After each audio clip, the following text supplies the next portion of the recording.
Thank you, and good morning, everyone. Welcome to the Standing Committee on Transport, Infrastructure, and Communities. And I guess our cameras are leaving. Thank you. This is meeting number 3, orders of the day pursuant to Standing Order 108(2), the study of the recall of vehicles manufactured by the Toyota Motor Corporation. Joining us today from Toyota Canada, we have Mr. Tomahara, President and Chief Executive Officer, and Stephen Beatty, Managing Director. And from Toyota Motor North America, Yoshi Inabe, President and Chief Operating Officer. And from Toyota Motor Manufacturing Canada, Ray Tanguay, President. We welcome you to our committee and thank you for your attendance here. For the advice of the committee members, we do have a collective committee of industry and transport. I understand that there's going to be some translation and some need for translation, so I ask the committee for their indulgence. I will judge the time accordingly too, so that people aren't necessarily caught halfway through a translation, getting an answer and waiting for a response. Mr. Volpe, do you had an opening comment? Well, I want to thank you for making that observation, and on behalf of all the members of the Liberal caucus, both on the industry and the manufacturing side, I want to thank our guests for coming forward.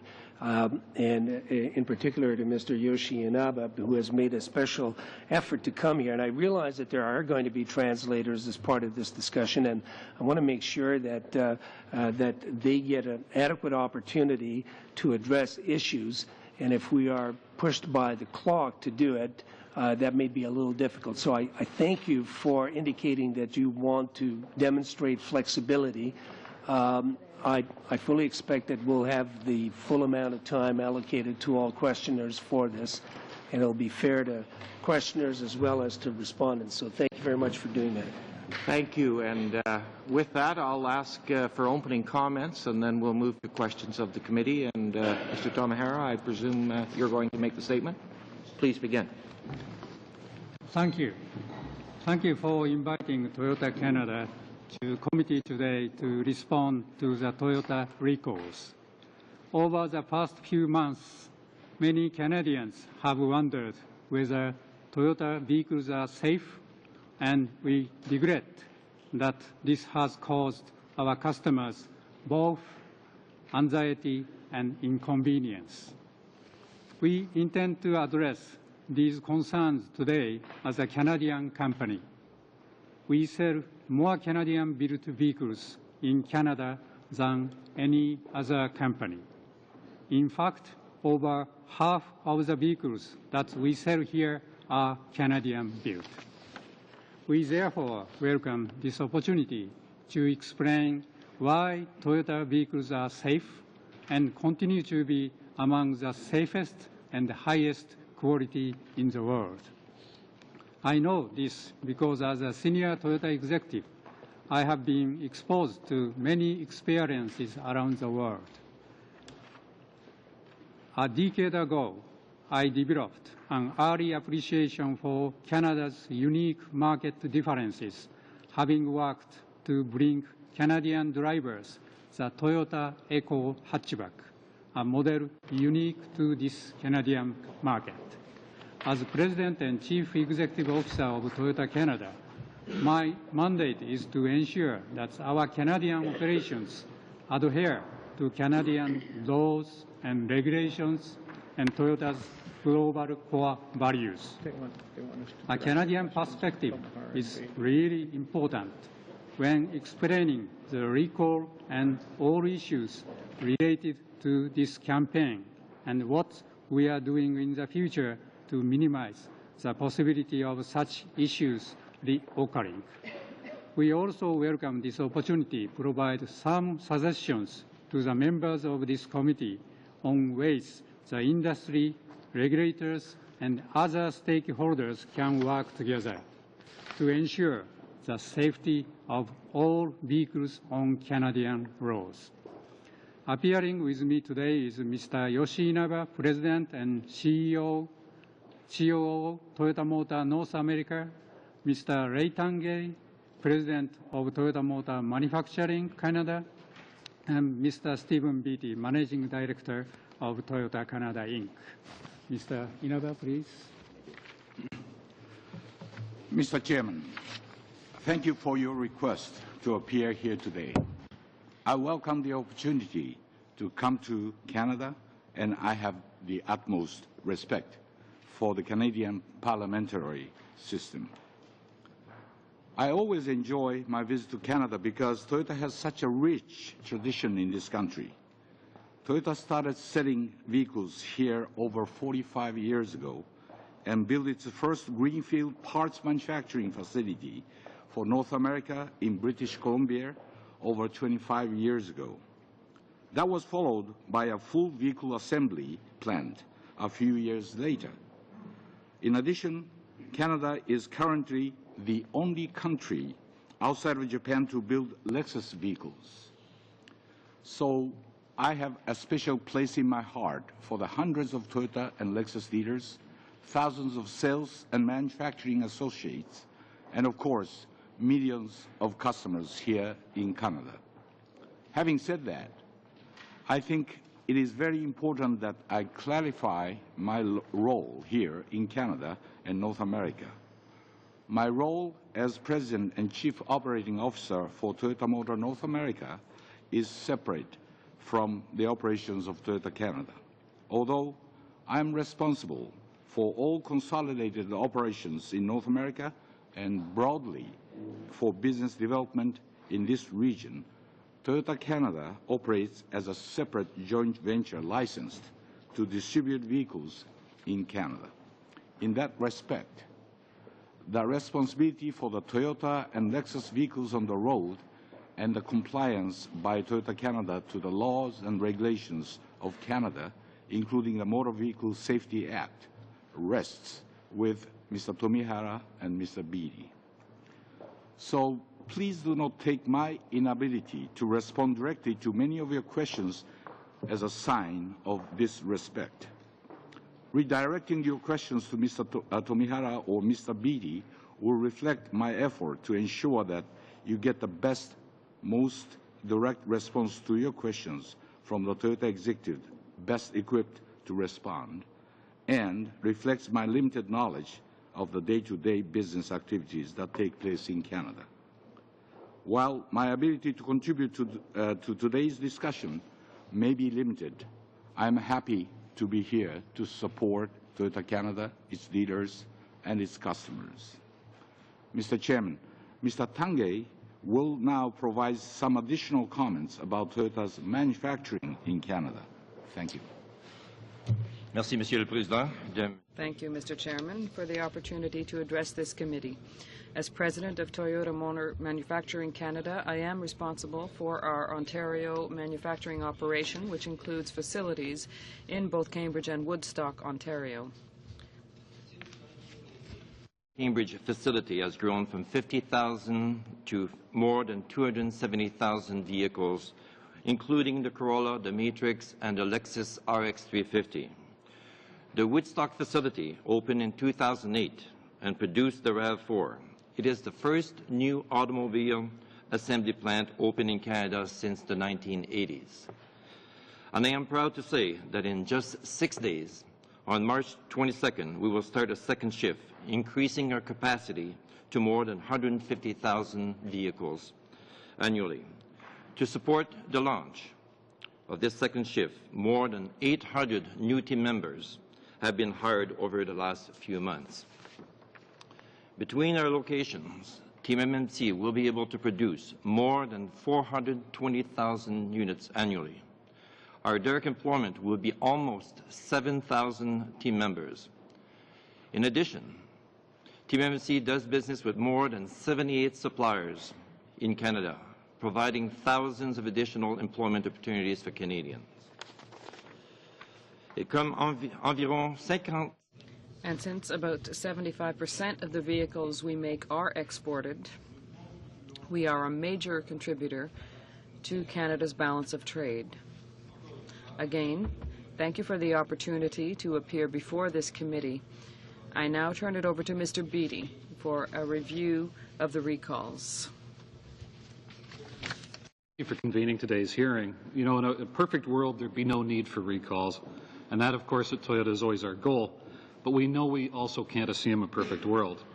To that end, Toyota has developed a unique product servicing approach. We call it Early Detection, Early Resolution, or EDER. And this process actively looks for issues, not just related to safety, but covering all aspects of the Toyota ownership experience. Here in Canada, we've enhanced our EDER system by establishing data sharing agreements with all of our dealerships coast to coast. This single, tightly integrated, industry-leading system means that we can review and query all unusual service patterns, and an additional system automatically alerts us to unusual warranty activity. Together, these systems allow us to quickly detect potential problems in our vehicles. Second, Toyota has field engineers in North America who go on-site to investigate issues, whether they're raised by our customers, our own investigations, or by regulators like Transport Canada. Toyota also stations a dedicated team of field engineers in Canada during the winter months who can quickly identify any potential issues related to our unique climate. And thirdly, our EDER process requires that when an issue is identified, we take action. Now, there are many factors that can give rise to a product incident. These include product defects, but also other factors over which automakers have no direct control. Vehicle modifications, including installation of aftermarket equipment, environmental issues, and human factors can and do lead to incidents. And that's why it's so important for our EDER teams to get to root causes. What our teams learn, we share with other Toyota operations. But it's important to remember that Toyota vehicles built for Canada are selected specifically for this market, and many have unique features and specifications. And that fact is central to understanding the difference in the all-weather floor mat recalls in Canada and the United States. And Mr. Chairman, last fall, Toyota in the United States recalled a number of models to address potential issues involving all-weather floor mats and trapping accelerator pedals. When that issue arose in the United States, Toyota embarked on an intense investigation to determine whether Canadian all-weather floor mats raised similar issues in the affected models. And we determined that because the all-weather floor mats sold by Toyota Canada are of a different design and material than those in the United States, we did not have the same issue. So you might ask, why did we issue the recall? Well, because we knew that telling our customers there was no need to worry was simply not good enough, not when their confidence in their vehicle was at stake. And that's why, following discussions with Transport Canada, Toyota announced in Canada a separate voluntary safety improvement campaign in November to cover the same models that were affected by the recalls in the United States. In addition, our investigation concluded that there was, in fact, one Canadian mat that was of concern. And as a result, we initiated a unique Canadian safety recall on the all-weather floor mat in the newly introduced Toyota Venza. Now, while Toyota was identifying and resolving the floor mat issue, we became aware of a handful of customer concerns that could not be explained by the all-weather floor mats. And we discovered that in rare instances, a combination of wear and condensation could make certain accelerator pedals harder to press, slower to return to the idle position, or in the worst case, stick in a partially depressed position. I should stress, not at a full throttle condition. The chronology of the action that we took in this respect is located at tab 7 in the binders that we've supplied. In light of the floor mat and pedal issues, Toyota has renewed its focus on quality. Toyota Motor Corporation's president, Akio Toyoda, has announced a 6-point global program, which we have outlined at tab 8 in your binder. Toyota Canada is currently in discussion with Toyota Motor Corporation on how best to coordinate Canadian quality initiatives as part of this program. But rest assured, Canadian issues will be part of that global process. The floor mat and pedal issues are unrelated, but mechanical in nature. Nonetheless, some have speculated that the real cause of acceleration complaints results from defects in the electronic throttle control system, or ETCS. We want to put those questions to rest. Every Toyota and Lexus vehicle that features our electronic throttle control system is equipped with a multiple fail-safe mechanism, which in the event of a malfunction reduces engine speed rather than allowing the vehicle to accelerate unintentionally.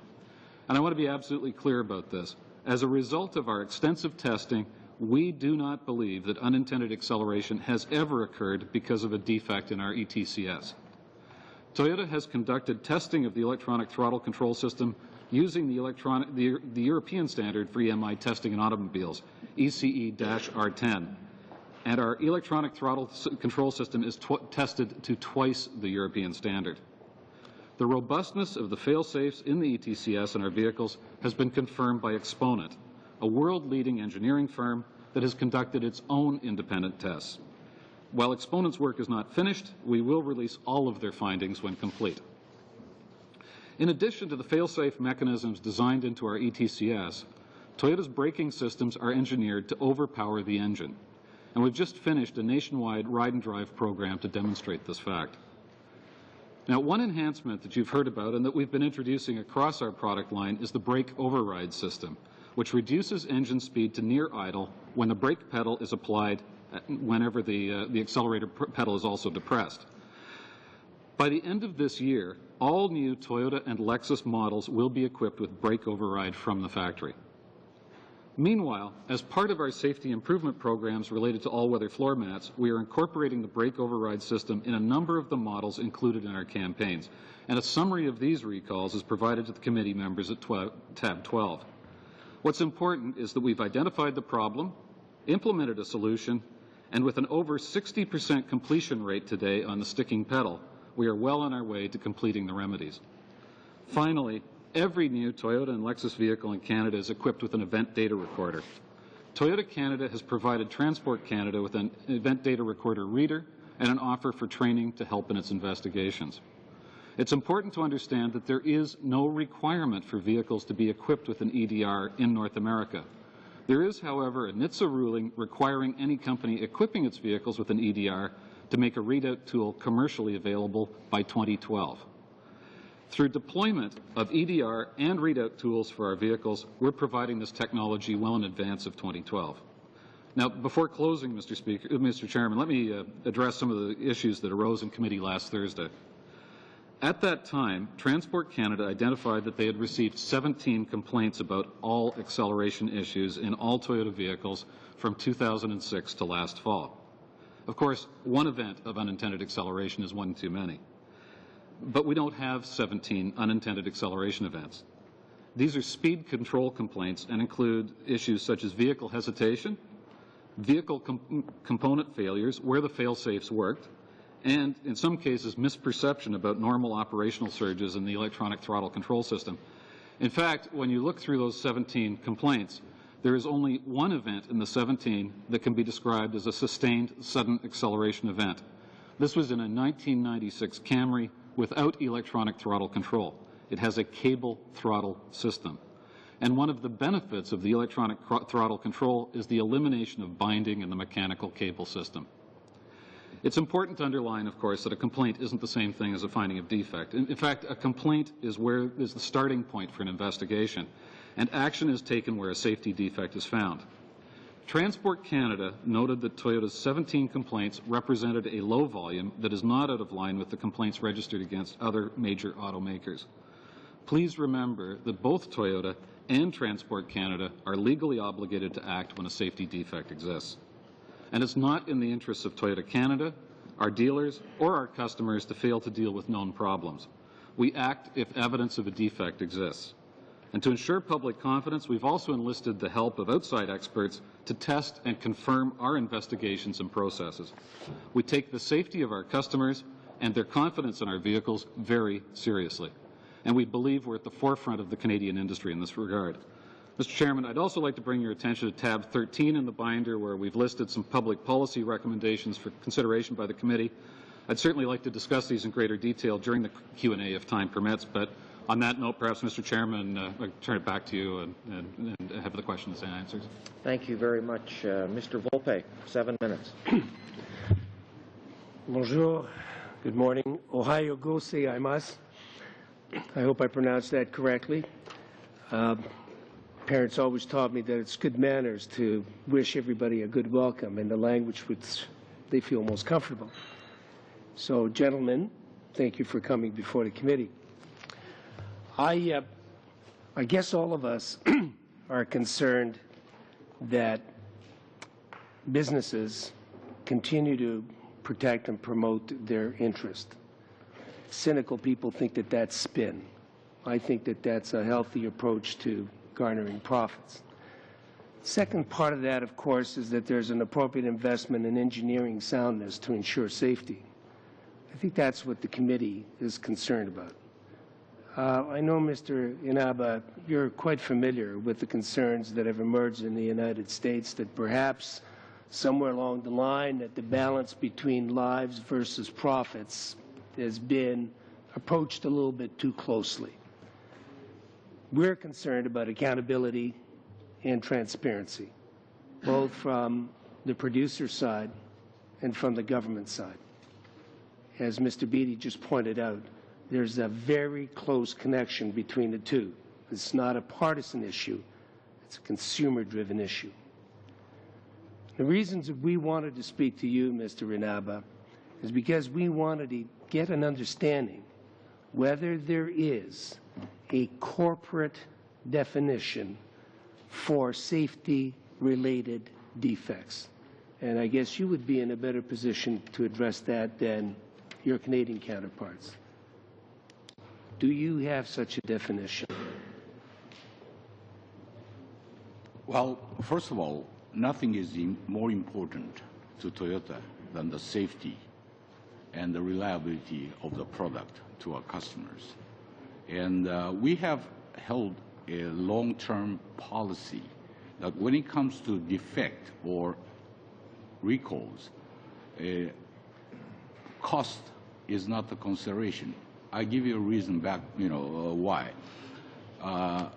The committee that determines the recall is deliberately separated from a top management decision. In other words, what we call general manager level will make a decision of recalls, and then that will be approved by the immediate boss, who is the managing officer.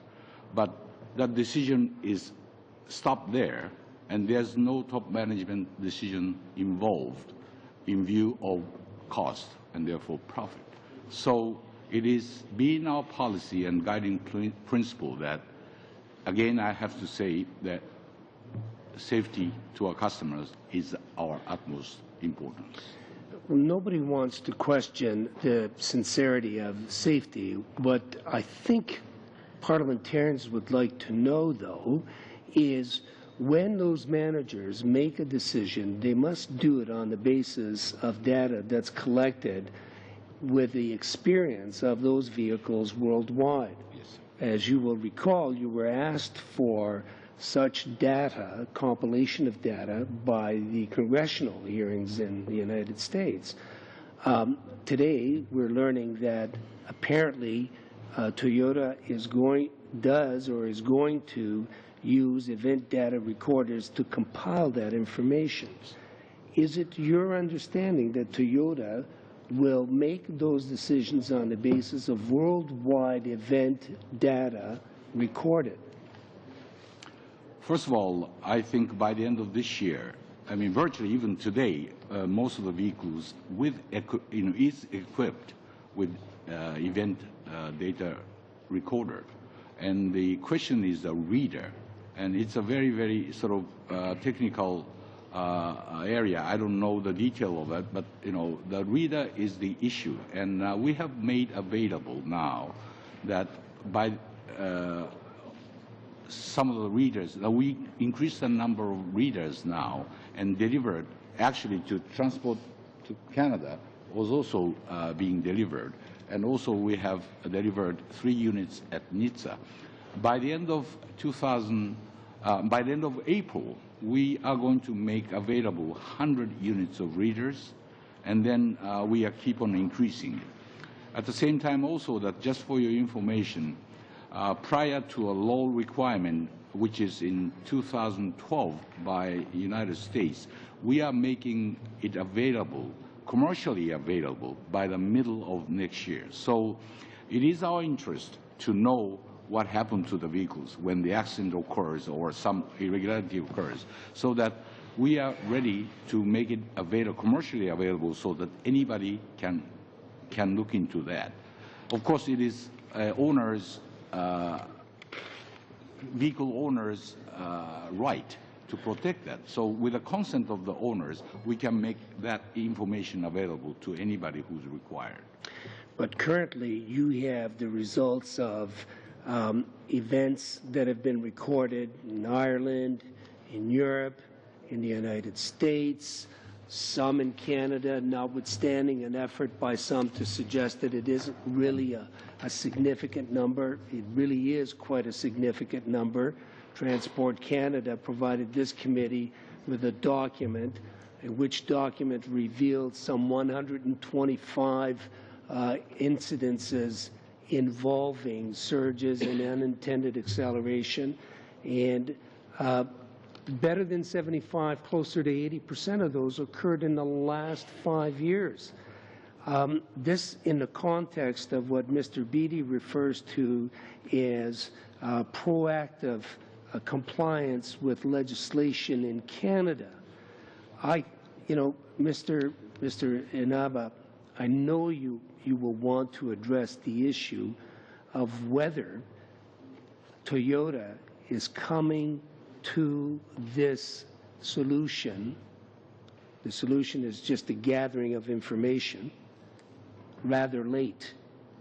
And as a result of the issues that have been raised in the United States, I'm not here to discredit your company. I'm here to see whether you have complied with Canadian legislation and whether the Canadian government has been diligent in enforcing legislation to provide security.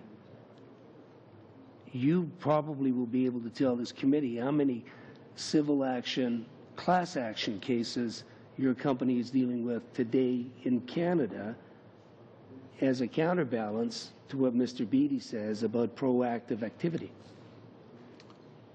I don't know the details of that situation in Canada, so I'd rather have Mr. Beattie to answer that. But one thing before that, I'd like to say that we see the importance of that kind of information, EDR, and therefore we decided to come forward with much more readers, as many as possible, so that we can share that information with authorities, and it is our interest to know more about the incident and therefore come up with a quick remedy if it is necessary.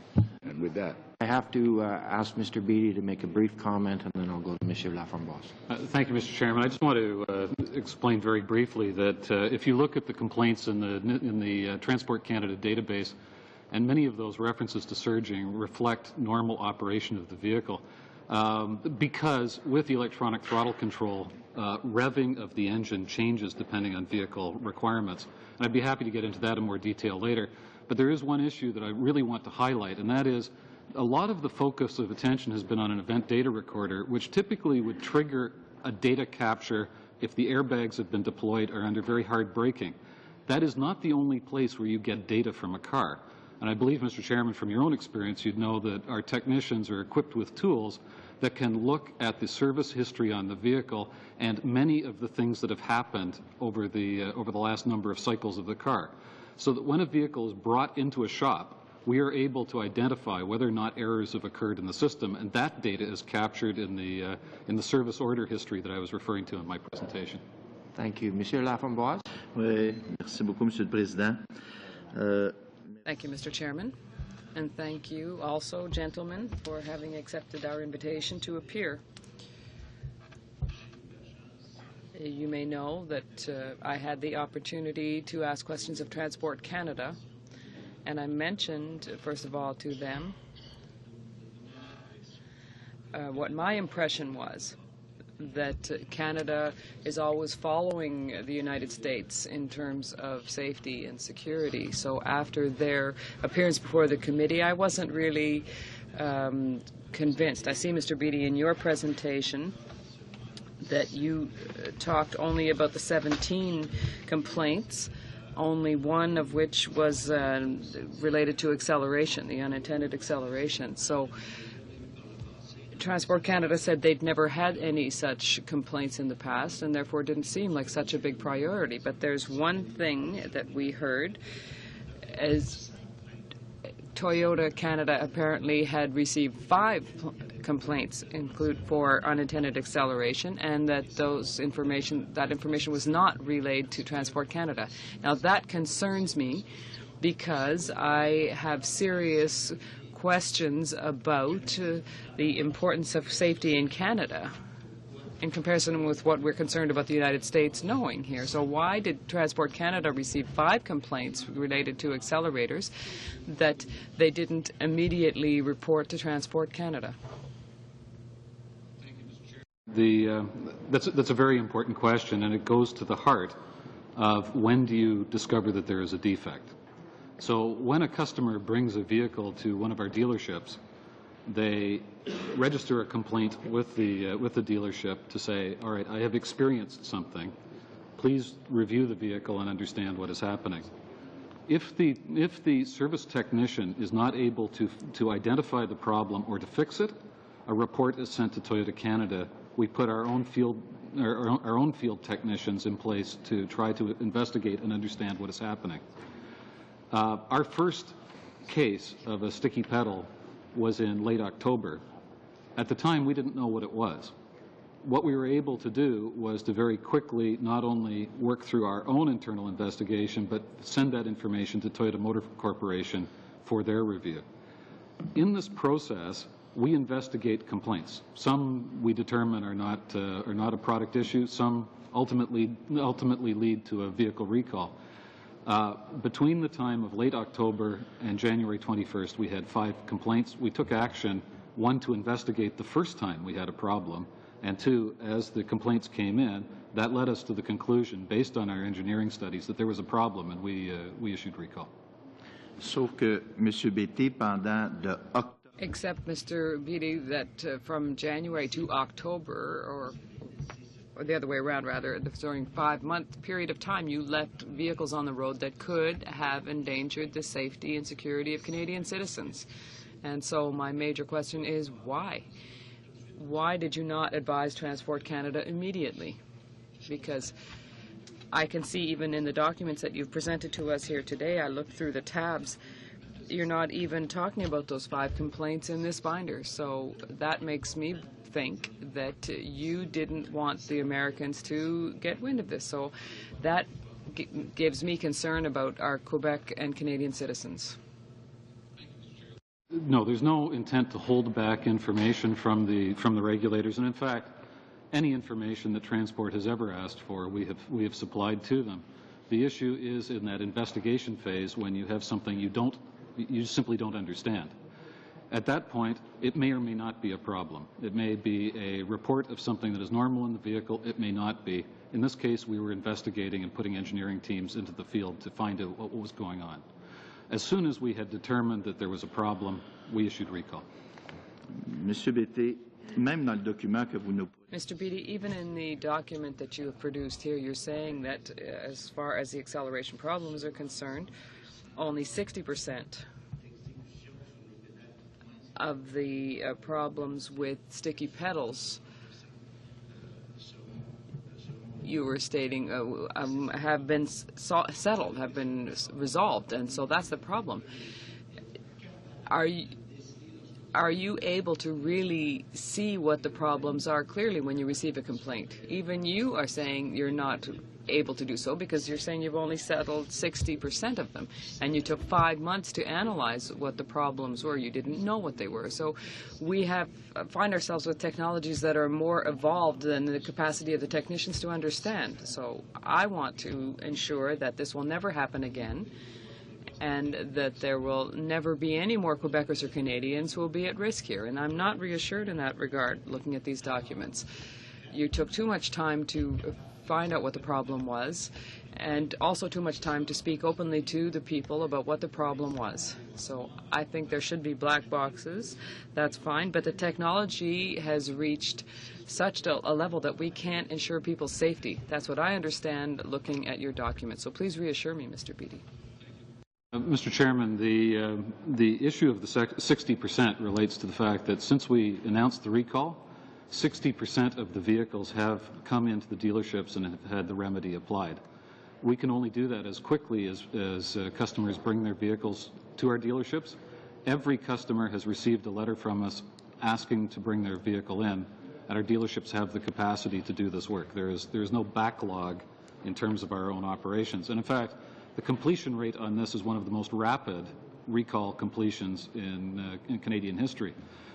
But like you, I am concerned about any situation where we have any vehicle, even if this is a rare condition, we want those vehicles off the road into our dealerships, the pedals repaired, and to ensure that the problem, cannot happen again. So I certainly would join with you in asking anyone who has one of those vehicles to bring it into a dealership as quickly as possible to have the remedy applied. But so far we believe that a completion rate of over 60% is very rapid for repairs that began at the beginning of last month. Merci, Monsieur Laframboise. Mr. Mack. Thank you, Mr. Laframboise. Thank you, Mr. Chair, and thank you, Mr. Beattie, for that comment. I want to confirm then that this is a difference that you've changed in writing Canadian customers, because I wrote Mr. Tomahara on November 25th asking for that same commitment, and I received a letter back from Toyota on December 1st saying that would not happen, that you would not be providing that, and you listed off the vehicles and what you're doing with Transport Canada. But are you confirming that every Canadian who has purchased a vehicle and is now receiving a letter? Right. No, those are two different issues. If I may, what we indicated was two things. We would do a general advisory to our customers, which we're doing in waves. With respect to people who have affected vehicles, every one of those customers has already received a letter from us. Okay, that's different than what I received, but I want to move on to Mr. Anabe. Thank you for coming here. And I as Canadians, sometimes we seem to be very courteous and don't have the same type of push that Americans might have in other nations. But I do want to make sure that we're clear that where decisions are being made for Canadians. And one of the things I've kind of been a little bit troubled by is Mr. Toyota has not apologized to Canadians. He has appeared in the United States apologizing, offering his sincere apologies also to Chinese, going to China not upon request. Why has Mr. Toyota not come to Canada or issued an apology statement, especially seeing the Chinese market only has 75,000 vehicles on recall? Canada has hundreds of thousands, and 1/5 is in China compared to ours here. And as well, too, what I think is really important is that we're equal, percentage-wise, very close to the American market. Well, the message Mr. Toyota wanted to deliver is not only to American customers, but also our customers worldwide, so that his apology goes everywhere. Although he visited China right after the United States, of course, he wished that he could visit many more countries, but because of his limited time, he could not do so. But I think really applies to any customers in the world, and that includes Canada. And any customer is as important as anybody. Well, okay, and I'd like to move on to his testimony in the United States then, just to get a clear understanding, because today we've heard that general managers make the decisions on recalls. But in his testimony on February 24th at the U.S. Representative Oversight and Government Reform Committee, Mr. Toyota stated, quote, "Up to now, any decision on conducting recalls have been made by the Customer Quality Engineer Division at Toyota Motor Corporation in Japan. This division confirms whether there are technical problems and makes a decision on the necessity of a recall." This was also backed up by Mr. Lentz, who is actually testifying in another committee, and once again said that Toyota Japan makes decisions on recalls. So that seems counter, though, to what you just mentioned in terms of general managers. I didn't have a chance to sort of explain to the going forward. We are making many, many changes in our processes.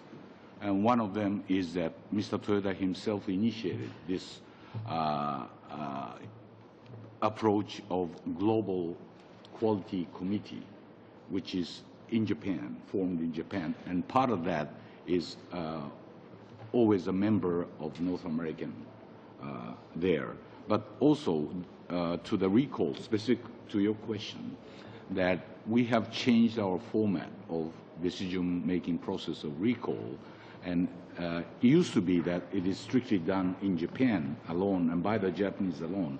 Now we are forming a committee that consists of 4 different regions. One is North America, one is Japan, one is Europe, one is China. So that it will be a North American representation in the decision process of recall from now on. And it is now in the process of forming it within a matter of 2 weeks or so that we will start this process. Okay, so all the Canadian current recalls, at some point in time, the decision about the timing of that recall and if it would happen did take place, though, in Japan. That's right. Okay, and then the new system comes into play in the next few weeks. Yes. And so we will be further integrated then with the American system for recall if, Absolutely. if it's North American. I will also make sure that it will happen. Okay. I want to add one comment because Canada's quite a unique road condition and environment, especially cold temperature. Toyota Canada also will influence a lot to TMC decision on recalls. So this is not simply just an instruction from TMC about recall. We have full consultation and full influence, I want to add. And that's fair. I just wanted, though, to confirm where the final decision-making process was taking place. And I, of course, would assume that there'd be quite a bit of input here. It's just, now, I know that there's the 6-point plan that's come through and that's been mentioned. Now, Americans under the current system right now are going to get a Quality Center for Excellence and Research with new postings. And Americans are going to also have their Toyota vehicle picked up and have a replacement vehicle, as the U.S. Attorney in New York State negotiated and Mr. Toyota stated at congressional hearings. What is there a Canadian equivalency to this that is taking place, and when, if not, why not, and if there is, when is it going to take place? I'd like to have Mr. Beatty answer that question. Yeah, thank you. I think it's important to understand that one of the differences in customer handling obviously comes down to policies operated between Toyota Canada and Toyota Motor Sales in the United States. Every new vehicle in Canada is sold with roadside assistance. So these are late model vehicles. So in general, all of our vehicles that were affected by the recall were also covered by a provision that would allow for free towing of vehicles to our dealerships. On top of that, the moment that the sticky pedal recall was announced, we gave our dealers an interim inspection procedure, which was something unique to the Canadian marketplace, and provided them with authority from Toyota Canada to take customers out of any vehicle where there was any concern about the safety of the vehicle or sticking of a pedal, and put them in a rental vehicle. So those policies actually were in place across Canada prior to the U.S. Yeah, but the decision about that then is with the dealership, not the customer then. The decision with that is the customer, the roadside assistance belongs to the customer.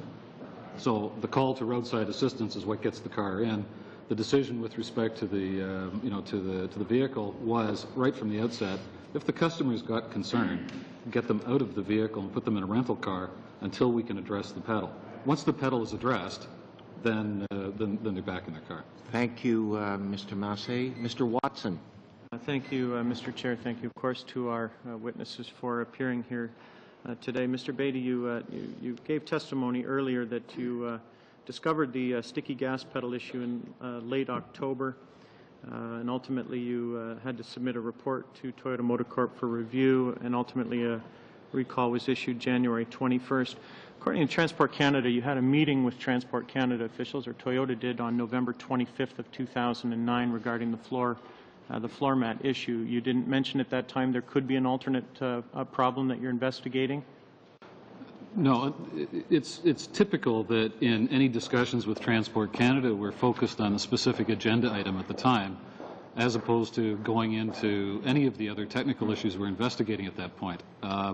in retrospect, would it have been good to have a dialogue about it? Maybe it would, but we didn't at that time know that we had a defect in the car. What we had was an issue we were investigating. So you weren't able to confirm a sticky gas pedal until you issued the recall on January 21st, is that Right. correct? So just to clarify the situation, as Toyota Canada, my responsibility is to issue a recall notice the moment I become aware of a defect. I'm aware of that. I asked whether you had you so weren't that's what able I'm saying. to confirm it until the 21st. Once we have identified a problem, we send it to Japan for review by engineering, and they come back to us with a report. As soon as we have that, we trigger. Okay. One of you have two suppliers for your gas pedal. One is Denso, the other CTS Corporation, correct? Yes. CTS manufactures in Ms. Crombie's riding, actually, in Mississauga. Now, when did you begin discussions with CTS Corporation over a redesign of the gas pedal, the faulty gas pedal for a new one? So Was that before the recall was issued or after? So to go to that, CTS also is engaged in supplying gas pedals in other parts of the world. And there had been an issue with respect to certain pedals in use in Europe in right-hand drive vehicles. So in that case, what was happening was that once we discovered that there were some common conditions, engineering began discussion both on the subject of how you would, one, was there a problem and did you identify it, and two, how do you go about engineering a solution to it? So we were able to work with some existing engineering solutions as well as develop new ones. In terms of the precise date of the first discussion with CTS, I can't confirm that for you today, but I'd be happy to reply. Can you, well, I would expect you would know when what Canadian operations are doing with the supplier around a critical recall issue. Was that, can you at least tell me generally, was that before you issued the recall, or was that after you issued the recall on January 21st? So again, from a Toyota Canada standpoint, we're responsible for the vehicle. The discussions with CTS would have taken place with engineering on the manufacturing side of the business, and Toyota Canada is not part of that structure. Okay, according to the Financial Post, January 29th, they're suggesting that the automaker, Toyota, has been working with CTS to redesign the faulty pedal since they shut down their factory on since you've shut down North American production on January 26th. Can anybody up there confirm whether that's when this in fact happened? The redesign occurred after or on or about January 26th. Yeah, since I'm the manufacturers and we do purchase those pedals, so I would say CTS and Denso, we have two manufacturers, and I use both. For the Corolla and the Matrix, the RAV4, we use CTS. And the quality that we receive from CTS is very, very high. In terms of the manufacturing point of view, there's no issues. So in terms of the design of the pedal, it was recognized that there could have been some issues, especially with the environmental conditions that affect the gas pedal. I'm just interested in when you actually approached them about redesigning the pedal. I'm trying to confirm a timeline here. The issue over here is that CTS has a responsibility for the design, so they would have dealt directly with Japan regarding design issues. As soon as we found out, I think I found out around the end of the year, and then we made a conversion as quickly as possible. So you knew before you issued the recall, you began discussion about redesigning a faulty gas pedal, but nobody told Transport Canada? Because at the time, there's still the case we were very, very low. Okay, well, you've got a serious safety problem. You're already talking with your supplier about redesigning a faulty gas pedal, and nobody told Transport Canada, or NHTSA for that matter, until after a recall was issued on January 21st. That's what you're telling us. So the process, obviously, when you have a problem with any components, first of all, you're trying to find out what is a problem. Then the second point is that you already know you have a problem. You've talked to the supplier about redesigning it. Let me finish first. And then if you have a countermeasure, you have to make sure that the countermeasure is effective. To have a problem and to create another problem is not going to be a solution. So you have to ensure that the testing is proper, and then we are confident that the countermeasures will be effective. And that's the process. Well, let me just suggest this much. I know you've got Transport Canada and others looking at a floor mat issue. When you know you've got a gas pedal issue, you're already talking to your supplier about changes to a gas pedal, so you know you've got an issue. You know, maybe they didn't confirm it in an engineering report, but this is all prior to January 21st. You've not told the regulator, you haven't told consumers that you're already engaged in this. It takes an enormous amount of time to ramp up production on a part. I've worked in the auto industry. I know it takes a while. And so this was all occurring, but you were telling nobody about it.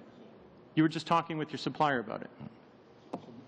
Mr. Chairman, if I may, when you attempt to isolate or identify a problem, you go back to the part maker himself, particularly if there is patented technology involved, and you work with their engineers in attempting to isolate it. So the issue of identifying the problem and identifying any potential engineering solution go hand in hand. The other thing that I just want to stress is that the types of conditions that a customer might experience from pedal entrapment are very, very different from the types of conditions we're talking about with the sticky pedal. What we're talking about with sticky pedal... But you never had an issue with pedal entrapment in Canada in a Canadian context. You've already told us that. But you issued a recall anyway. Was that a smokescreen, Mr. Beatty? No. In fact, as I mentioned even in my own presentation, there was a specific Canadian issue with one floor mat produced for the Toyota Venza, and we initiated our own unique Canadian recall on that. Because Transport Canada insisted you did. No. Because that was an issue which we were investigating and took action on as Toyota Canada. Thank you, Mr. Chair. Mr. Volpe. Right time, Mr. Chairman.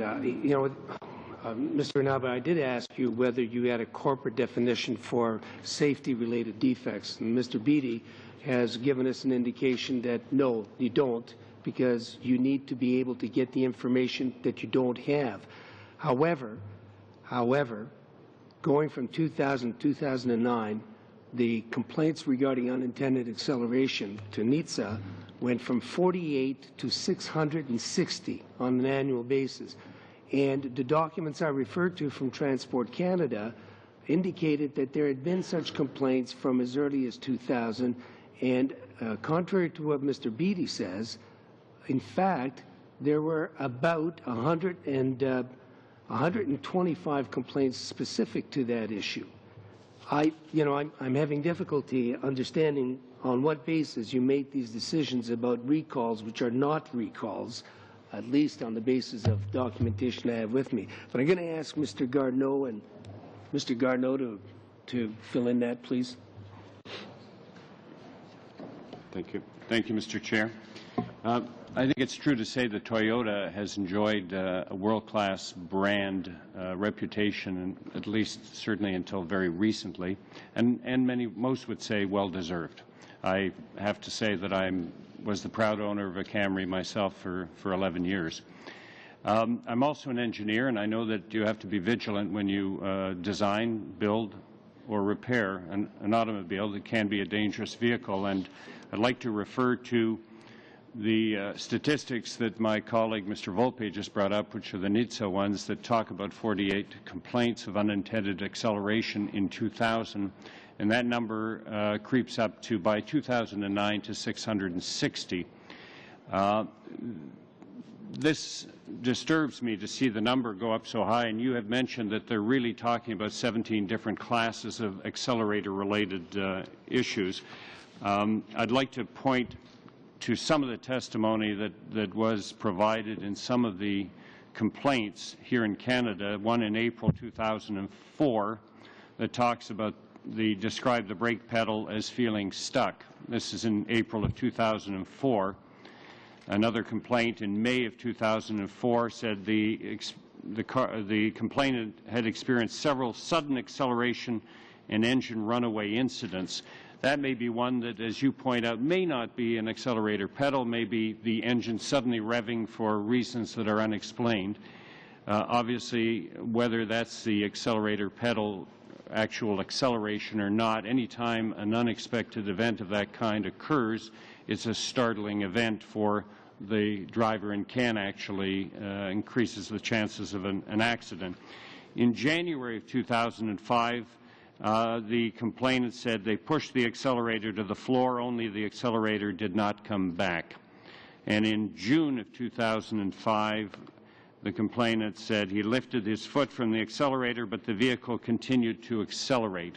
Now, in all of those cases, the complainant brought the vehicle to the garage. The garage looked at it and determined that they could not find a problem, and therefore it basically stopped at that point. That information, those statistics seem to paint a picture of a problem or problems which remain unaddressed. We're talking about accelerator pedals here. Obviously, we all realize how dangerous that can be. It suggests that perhaps recalls should have occurred that were not occurring. It suggests that problems that were being reported were not being solved over a very long period of time. We're talking about 9 years in these NHTSA statistics. And so it suggests possibly that information that should have been shared with the public was not necessarily being shared. Now, I know you've provided some explanations here. How are you dealing with that perception that appears to have taken hold today? And I guess maybe also specifically, can you guarantee that the problems associated with the floor mat and the accelerator pedal that you did report have now been solved? Thank you, Mr. Chairman. I think it's. I'd like to answer the last question first, which is we have 100% confidence in the remedies that we've put in place with respect to both the floor mats and the pedal assembly. And again, I'd be happy either during the committee or later to take members through what exactly those remedies are, just by way of demonstration. But it's also important to go back in time and look at the NHTSA database, as you and your colleagues have done, but also to compare them to Transport Canada. One of the significant differences between the United States and Canada is that NHTSA database is based on a customer questionnaire. It is not a set of verified incidents. It is simply reporting onto their website. By contrast, what you've received from Transport Canada is a significantly different quality of data.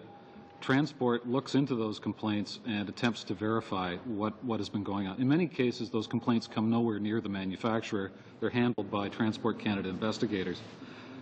During the period that you talked about early in the decade, typically the vehicles, particularly in our lineup, that would have been affected had mechanical throttle assemblies. And one of the things that is a history of the automobile is that where you had those throttle cables and mechanical linkages, you tended to get binding and seizing of the system. There was a well-known mechanical defect in the system. And in fact, here in Canada, with the salt conditions and other climatic conditions that we have in place, perhaps the problem was potentially worse with those mechanical linkages. The movement to electronic throttle control eliminates those mechanical linkages and takes that problem away.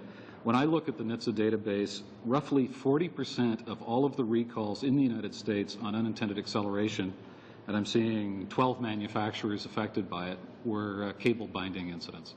And as I said, by moving to the new technologies, that goes away. We have looked at our own warranty data. We've given it to a third-party engineering firm to look at Toyota Canada warranty data. Our warranties do not show any problems that have occurred as a result of moving to electronic throttle control. And so we're very confident in that new technology in terms of solving that particular issue. Thank you. Monsieur Gaudet. Merci, Monsieur le Président. Thank you, Mr. Chairman. Mr. Beattie, in response to Mr. Watson's question earlier on concerning the meeting with Transport Canada about the floor mats, you said you were talking about, as to whether you discussed accelerator pedal problems, you said you didn't know. Now, Transport Canada was very surprised not to have heard about this problem. You said you had already received 5 complaints on this in Canada, so why did you wait such a long time and put the safety of Canadians and Quebecers at risk? Why did you wait such a long time before having advised Transport Canada? Had 5 complaints at the time of the meeting with Transport Canada, and I can check the record in terms of the sequence of notification to us. What I was saying was, at the time that we wrapped up our discussion with Transport Canada on floor mats, I was aware of one reported complaint, and we were taking action based on that reported complaint to understand if there was a problem. Oui, mais Yes, but you said that there was a complaint and it requires a complaint to advise Transport Canada.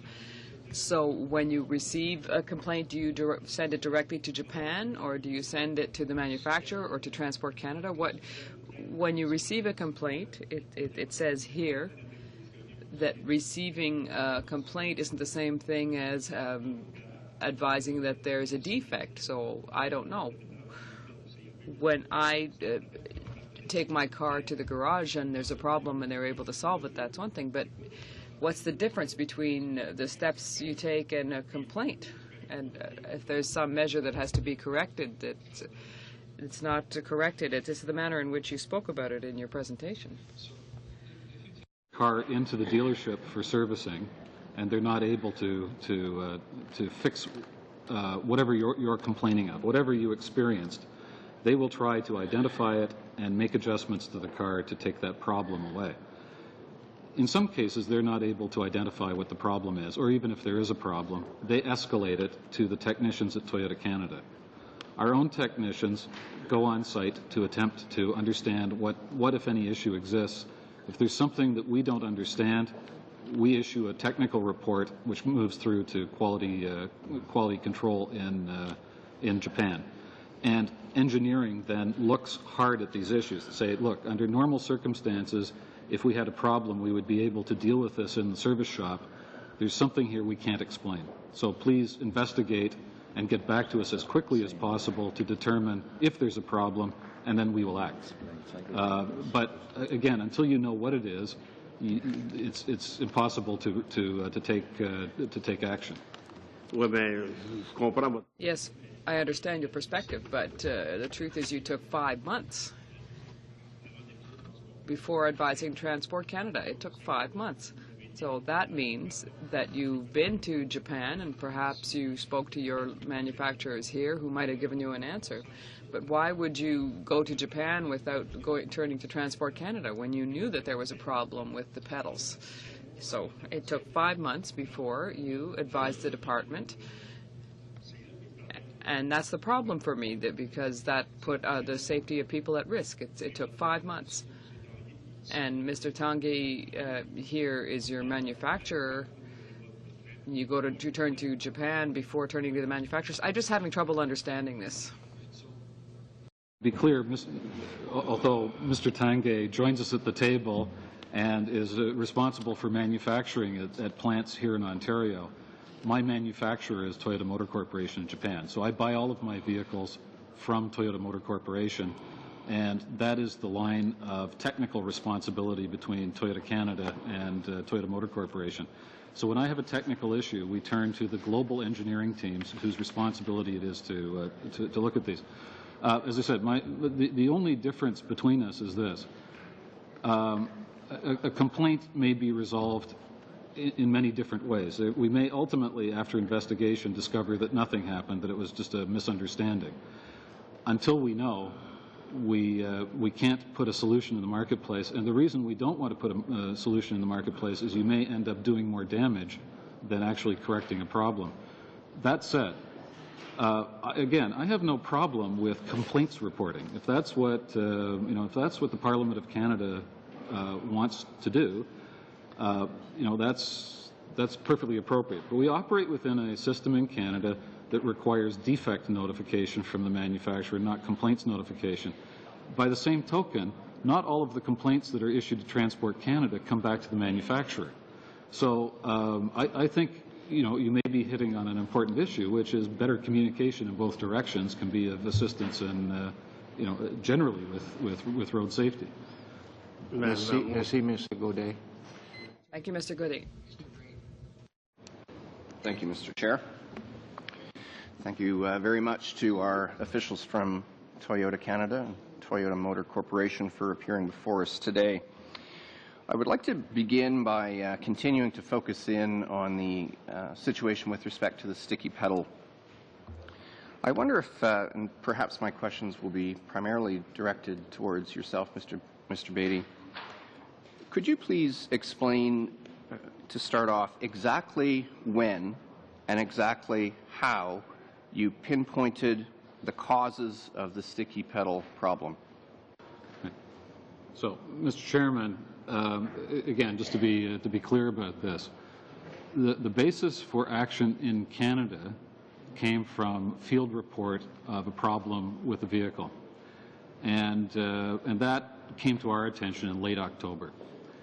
On that basis, we do what we do with all of the field technical situations that we cannot address in the field.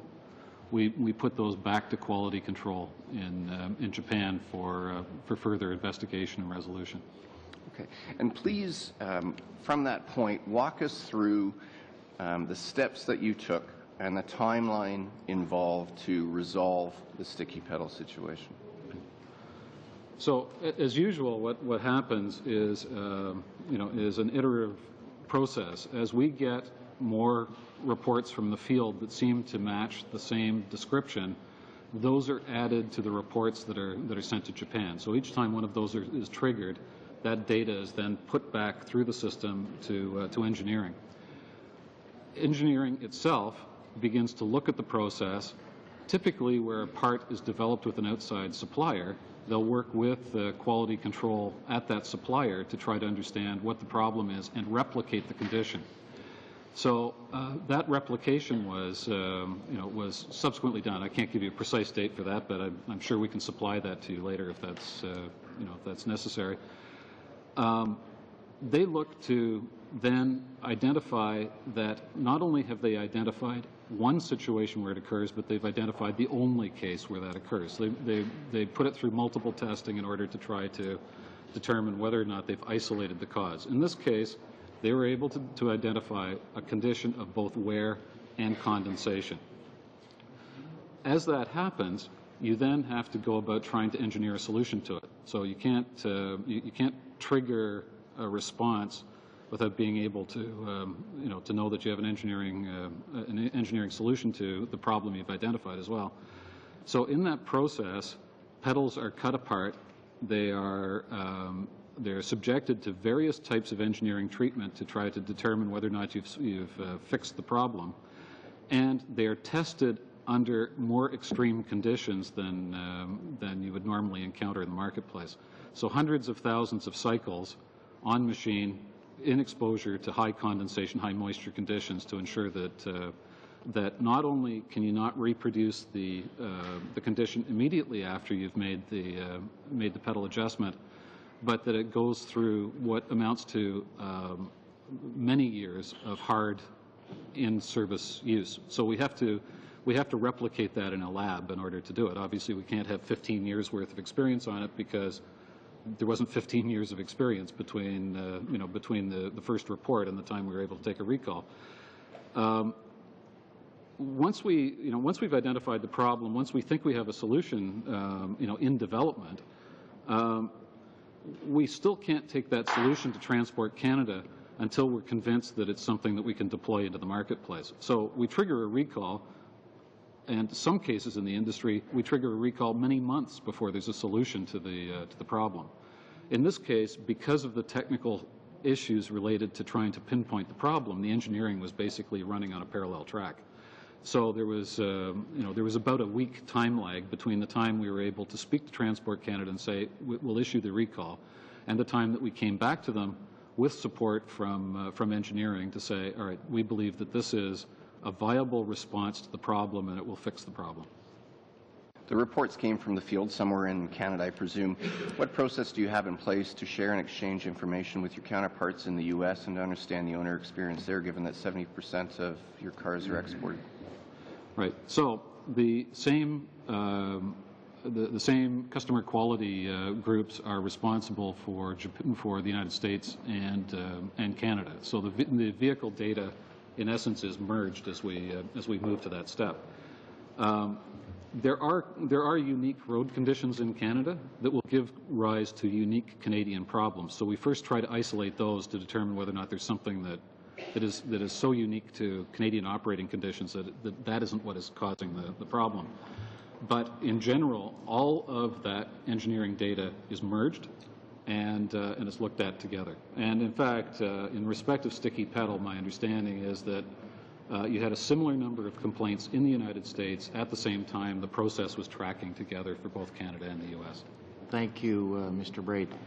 Just before I go to Mr. Volpe, Mr. Beatty, in your opening comments on page 4, your statement reads that in the event of a malfunction, shuts down the engine speed, and you use the word reduce instead. And I'm just wondering, do I read it as it reduces, or it actually shuts it right off? No, it will never shut it off. It takes it back toward idle.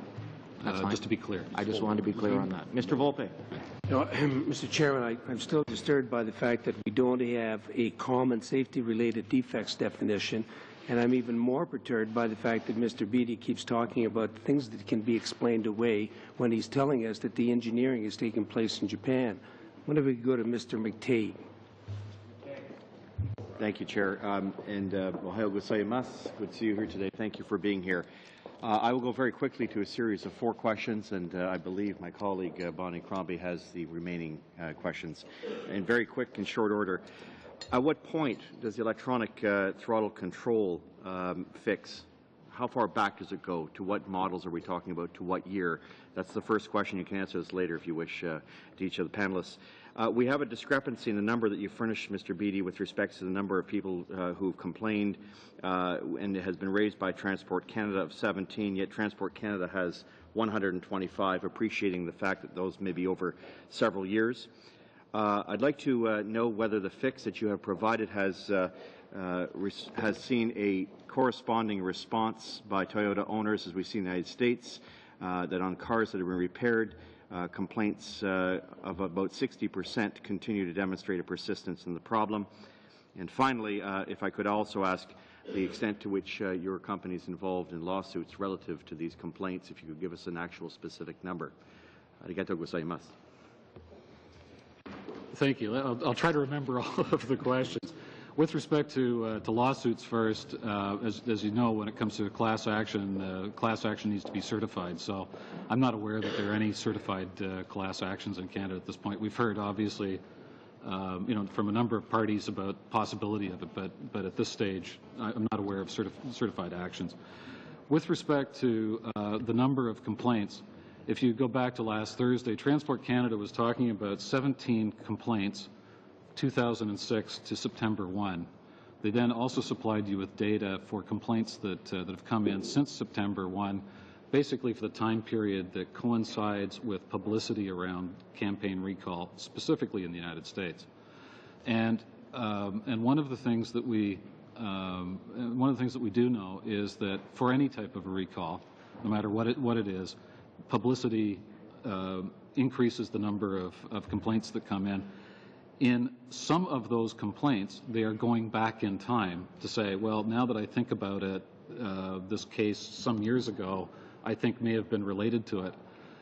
The difficulty with a report going back in history is that there may be no evidence anymore of the vehicle, let alone what was taking place in the vehicle at that time. So some of those may remain unresolved.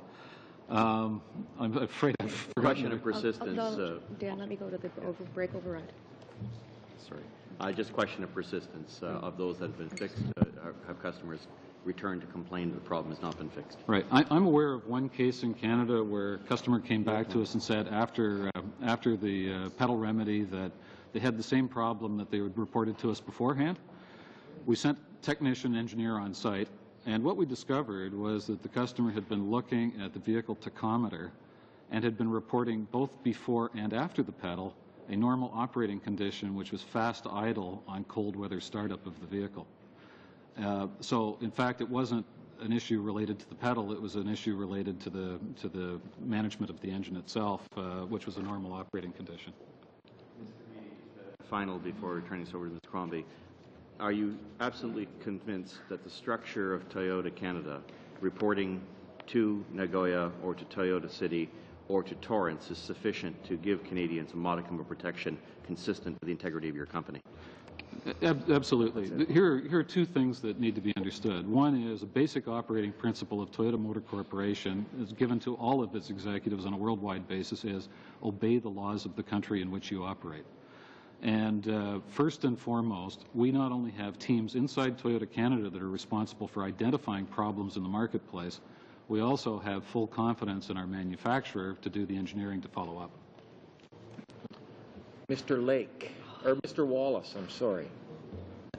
Thank you, Mr. Chairman. Ergado gozaimasu. I'm a 2009 Corolla owner, so I actually have a recall notice. And I want to be clear, I deal with Burlington Toyota, and they've been excellent dealing with. A lot of confidence in the Sherrill family who run the business there. But I want to, the rubber hits the road. I want to understand from a consumer point of view, because I am one, the floor mat issue, which was in the fall. My Corolla did not get a recall on those floor mats because those floor mats were not involved in that issue. Was that an accurate statement? That's right. So the letter that Mr. Massey was referring to earlier, I have no idea because I haven't seen it. But were you referring? Do you know if you were referring to that, the floor mat issue that you sent Mr. Massey the letter on, or? Right. That's the issue. In the reply at the time, it was we'll do two things. Obviously, we'll communicate with affected vehicle owners, and more broadly, we're going to engage in public information activities to explain what this is all about. So since my wife and my two teenage daughters drive that car, they were safe based on the floor mat, because the floor mat in Canada is different than the floor mat south of the border. Is that correct? That's right. All right. So now my problem is my brake, or my pedal, right? Now, we haven't taken it in yet, but so we're not part of that 60% that's done. But we do have an appointment. I think it's on Thursday, to be honest with you, to take that in. Clearly, as a consumer, I want to know, as a consumer of Toyota, what was your reaction, and what should have I expected, and what did you do in terms of letters, and what would you do? Would you do anything differently? That's what I want to know. So, Mr. Chairman, I think there were several things that came out of this, and that the first of which was, if anything, I should have started the public information campaign around the pedal several days earlier when the first recall message was sent to Transport Canada. The issue of the sticky pedal is technical in nature. The pedal itself is hard to see inside, so it's difficult to actually display to media. I've got a cutaway of the pedal here, which I will pass around to members of the committee. But basically, this represents the pedal inside your car. So this is the foot pad, and it is basically a lever. What we are doing is making a simple adjustment inside the pedal to reduce the force of the friction assembly operating against the pedal. It's 100% effective. When you see the way that it operates, you'll understand very clearly how that system functions. But I have to tell you, looking at the pedal itself, it was very difficult for the public to understand what that meant. And more importantly, it was becoming confused with issues of runaway cars, which is not something that the sticky pedal creates. Mr. B, before I pass any time I have left to Ms. Brown, you think you could have been a little more proactive about letting us know? Is that what you're telling me? Absolutely. Okay, thank you. If I have any time left, I'd like to share it with Ms. Brown. Thank you, Mr. Chairman, and thank you, gentlemen, for being here this morning. A couple of things that I'm interested in. First of all, Mr. Beatty, you talked about your early detection, early response system. Could you talk to the community about the system that you have in place for sharing of information or complaints within your corporation?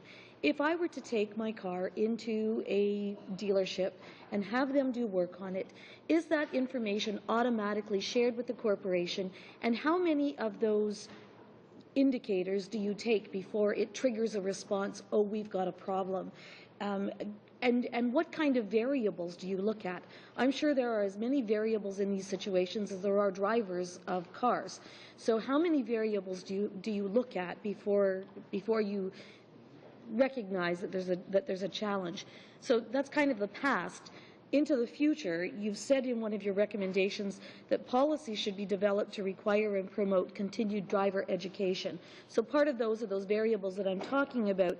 My question is, should this be the responsibility of the dealership, given that I'm sure you want to have a continuing relationship with your consumers?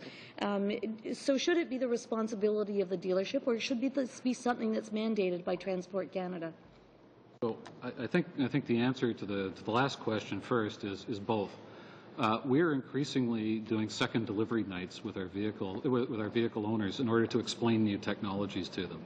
We're finding that in the course of the normal sales process and delivery of a vehicle, it is not possible to cover all of those new technologies, in part because customers want to get into the new car and drive it away from the showroom when they've just purchased it. But we're inviting them back to try to explain some of those other systems and to do some of the customization that we can now do with onboard systems. With respect to the Transport Canada role in this, or indeed the role of the provinces, in part, the new technologies that are coming into play in our vehicles, like electronic throttle control, are there because of regulatory requirements. So electronic throttle control, for example, is essential for vehicle stability systems. It's important for meeting emission and fuel economy targets in the vehicles. And to the extent that the industry as a whole is being mandated to bring those technologies forward, it would be helpful if we had a joint or a collective responsibility to communicate with the public about how those systems operate. In terms of our early detection, early resolution process, there's a fairly detailed presentation in the binder that covers that. But let me say that Toyota Canada was the first Toyota company anywhere in the world to have the type of data sharing agreement that we have in place that allows every customer repair order to flow through our computer at Toyota Canada so we can query that database. On top of that, we have a separate system which looks for unusual patterns of warranty repair and triggers automatic reports on that. So wherever there's something unusual going on, based on the first report we get from the field, we're able to reach down and look at what's happening across Canada and identify if something unusual is happening. If we can't explain it, we send it back on to to the quality engineers to understand is there a problem, or frankly, are we misunderstanding something? Because that can happen too. Thank you, Ms. Crombie. Ohio go imasu. I hope I said that correctly. Welcome to our guests. I just want to start with the brake override system, and I think perhaps, I don't know who this will be addressed to, maybe Mr. Beattie. Would the installation of a brake override system mean that if a driver experiences a sudden acceleration event, would using that brake stop the vehicle? What the sudden acceleration event is? Sudden acceleration, as I said, can be broken down into a number of factors, some of which are as simple as pedal misapplication. What brake override software will do is it will ensure that if your pedal is being pressed, for example, if it's underneath a floor mat, and you then press your foot on the brake, the engine speed will return to near idle or idle, and that will calm the over rev situation in the cabin of the vehicle. The purpose of the ride and drive demonstrations that we put on over the past few weeks was to show that even without brake override software, the brakes in a car are designed to overpower the engine. So you will stop in either fashion. But brake override system gives you the added confidence that the engine is going to return to that near idle position, and it reduces the amount of noise inside the cockpit of the car, which we think is critical given the sort of high stress condition that what would be the cost, Mr. Beattie, of implementing the override system, and do you think the cost would be worth it, given that it would help give that additional confidence to restore faith and giving drivers that sense of security? Yeah, so I can't answer the question with respect to what the total cost is. This is being conducted, as part of a campaign with us. So the cost to Toyota Canada are passed on to Toyota Motor Corporation. But suffice it to say, the very fact that we are moving on a voluntary basis to roll out more and more reprogramming or reflashing of brake override is exactly the demonstration that we believe that it's important for us to put that system into our cars. Thank you. Mr. Ibana, I think this is perhaps for you. Toyota is a global company with a global brand with a sterling reputation that consumers trust. And this is a little glitch today, but I'm confident you'll overcome it. I want to talk just briefly about your designs and engineering and whether they're consistent universally or whether there are design modifications for different markets. Well, of course, our product to different kind of market always, have a different features to that, so that all the products best fit to the market conditions. But at the same time, as you kindly pointed out, our reputation is in glitch, and that's why Mr. Akio Toyoda really initiated his, approach to form a special committee for the global quality to go and check each and every process of our quality assurance in our system so that we can ensure that we can restore our confidence of the customers worldwide. Thank you, Mr. Inaba, very much. Where are the designs approved? In Japan, I suppose. And the accelerator pedal as well, would those designs be approved, those specs in Japan?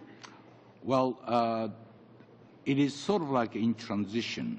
I think what we are going to do is, as more and more vehicles are produced in North America, Canada and U.S., and somewhat Mexico, I think we are also increasing our ability to develop the vehicles, in your term, design and development, correct, more to North America so that we can be much more in tune with the local need. Thank you, Mr. Inaba, again. And you have 78 suppliers in Canada, and Mr. Watson has referred to CTS earlier and as one of your suppliers.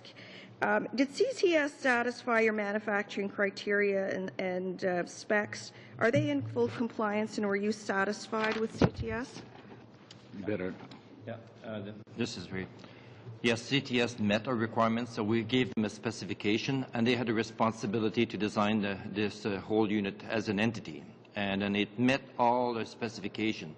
So where it failed is because of the environmental factors that the gas pedal was subjected. But for us, it satisfied our need.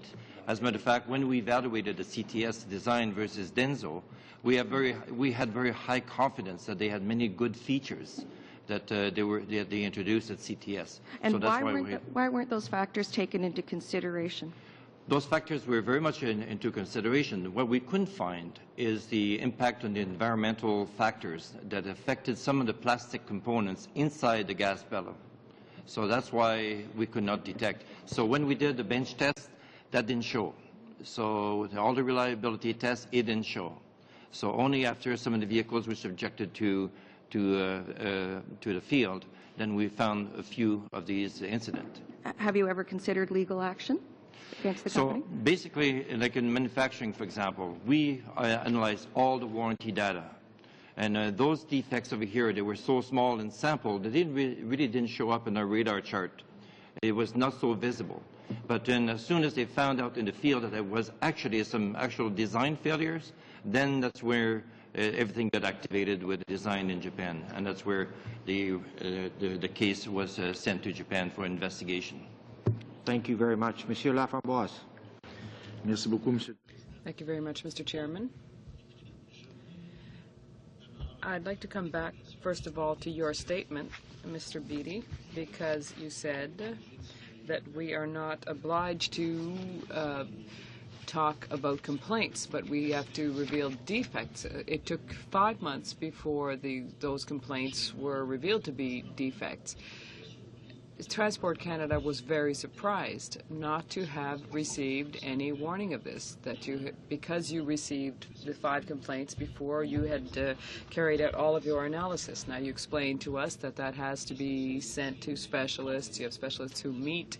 You send the information to Japan. You try to identify the problem. But for that 5-month period, your vehicles were on the road and put the owners at risk, as well as the owners of other vehicles on the road. A vehicle that has an engine surge causes problems not only for the owner, it can also hit another car that's on the road. And so, Mr. Beattie, In your recommendations at the end, you didn't speak to those, we didn't have a chance to, but you said the Transport Canada's budget should be increased. I agree with you, but you never mention that you should report complaints as soon as you receive them. You should report them to Transport Canada, and I think that's a serious shortcoming. I think we have a right to expect that Transport Canada have the necessary staff, but also that they receive all of the complaints as soon as you receive them. Do you agree with me? Information. The first information we have got as a complaint on sticky pedal is end of October. And what we announced the recall is end of January. So it's less than 4 months. And as you may know, this sticky pedal issue is not the typical perception of runaway vehicles. This is really sticky pedal issue occurring very occasionally and not occurring suddenly. And we have to repeat many times. Once you brake, cars is stopped. So just as a matter of perception, I wanted to make it clear. Thank you. Monsieur Tomihara, ça me donne l'occasion de... Mr. Tomihara, it gives me the opportunity to say to you, do you agree with me that Transport Canada should have been advised as soon as you received any complaints about the acceleration problems? Do you agree that Transport Canada should have been advised immediately so that we could have followed up on it and ensured, as you wish, people's safety should be guaranteed? Do you agree with me that Transport Canada should have received the complaints immediately after you did? Wording, complaints or defect reporting. So we have obligation to analyze, investigate. This complaint is really leading to vehicle defect or not. And once we find this is a defect, we have to immediately report to Transport Canada. Is my... Sauf que, Monsieur Tomihara, vous faites... Except, Mr. Tomihara, that you are making recommendations to us. You're saying Transport Canada should have a bigger budget. I agree with you. They don't have enough staff, but you're not recommending that all of the manufacturers should advise Transport Canada for people's safety as soon as they receive complaints. It's important for us to have an independent organization such as Transport Canada to compile the complaints. And even if they're something that you've received at Toyota, what I'm asking you is if you agree with me or not. What I'm hearing you say is that things will carry on as they had. You'll receive complaints. You'll carry out your own analyses. You'll look at this with your own researchers, and your company is so huge that it takes 5 months before you realize that you are dealing with a defect. It's complex, Mr. Tomihara, but what we want is to ensure that citizens of this country are safe. So do you agree with me that Transport Canada should be advised as soon as you have received a complaint? Complaints contains a lot of issues, including misuse or misapplication and some vehicle defect over the industry. So I really recommend complaints have to be first clearly investigated and analyzed by each manufacturer. Then have to be reported back to TC. But of course, it's up to committee's discussion itself. Merci, Monsieur Laframboise. Mr. Massey. Thank you, Mr. Chair. Mr. Inaba, I used to install brake pedals and gas pedals on the assembly line, and I'm one of those people that have concerns that perhaps it may not be a physical component problem. It could be the software, or it could be the chip component. And I know that that's out there for debate too, with Edmunds.com, offering $1 million for a solution that could be any of those different things. And then also you have the National Highway Safety Administration investigating this right now. Is the chip that is in the Canadian vehicles and the software the same as the United States? Absolutely. Okay, so we're not investigating over here. Ironically, Transport Canada said they were unaware of this at their hearings here. So I guess if there is going to be a problem with that component and a solution or remedy that comes forth, we have to rely upon the United States to do this in our current scenario. Well, I must say that it is rather much broader than U.S. or Canada. I think it is really component is in principle same. And we have sold 40 million vehicles so far worldwide with this ETCS system. And we haven't found or given any information that something goes wrong with that. And two other quick questions that go over to Mr. Bevington, and just like yes or no's. Are we going to get an automotive center for quality in Canada, similar to the United States? Yes or no? And also, I wrote Mr. Tomahara asking this committee be provided information with regards to the Transport Committee. Are we going to get that information, yes or no? I don't want to debate it. I'd just like to know whether or not we're getting those things. Thank you. I guess two things. We'll share on a North American basis all of the initiatives that are outlined by Mr. Toyota. With respect to the tabling of documents, I'm not in a position to table TMS documents, but that material was publicly tabled in the United States. So yeah, I asked specifically for the Canadian equivalency, which you did not answer in the letter.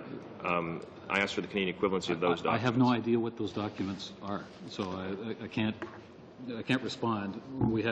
We would generally be willing to provide you with whatever material is material to the work of the committee. I'm not sure what you're looking for. Well, we're at a disadvantage. The U.S. has other information that's not being provided here. At any rate, I'll pass it to Mr. Bevington. Thank you. I know the Center, I'd like to know that as well. Quality Center, it will be regional. So yes, Canada will be getting no. Well, it will be regional. There will be at least in TTC in Michigan will probably be the main center. Okay, so no for Canada. Yeah. Thank you. Yeah, just to Mr. Beattie, you've made a recommendation here about Transport Canada. This was addressed at the our last hearing last week, where we saw that Transport Canada has doubled its incidents reports over the last decade, and yet its staff hasn't come up at all. At the same time, you indicate that you haven't had that relationship on this particular issue until January, but Transport Canada put out a November 26 notice.